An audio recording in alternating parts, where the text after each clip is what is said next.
నంద్యాల జిల్లా నందికొట్కూరులో అక్రమాలకు గురైన భూములను బాధితులకు ఇవ్వాలని రైతు గంగముని తెలిపారు.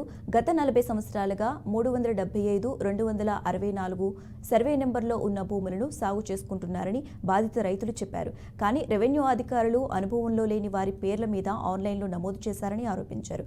భూములను సాగు చేసిన రైతులకు పట్టాదారు పుస్తకాలు మంజూరు చేయాలని కోరారు.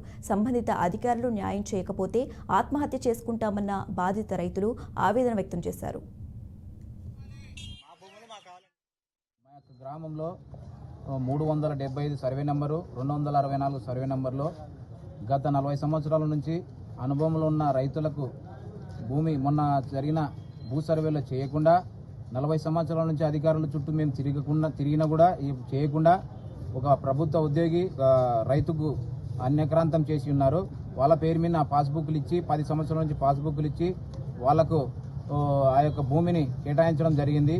కావున దీని మీద బాధ్యులైనటువంటి వారి మీద, అధికారుల మీద అయితేనేమి, భూమి తీసుకున్నటువంటి వారి మీద అయితేనేమి చర్యలు తీసుకొని గత ప్రభుత్వంలో జరిగినటువంటి ఈ యొక్క పొరపాటును సరిదిద్ది ఇక్కడ ఉన్న ప్రతి ఒక్క రైతులు ఆ యొక్క భూమిలో 12 ఎకరాలు 375లో 12 ఎకరాల 59 సెంట్లు, 264 సర్వే నెంబర్లో 6 ఎకరాల 70 సెంట్లు ఉండే ఆ యొక్క భూములను ఎవరు అనుభవంలో ఉన్నారో అనుభవంలో ఉన్న వారికి ప్రతి ఒక్కరికి వాళ్లకు సర్వే చేసి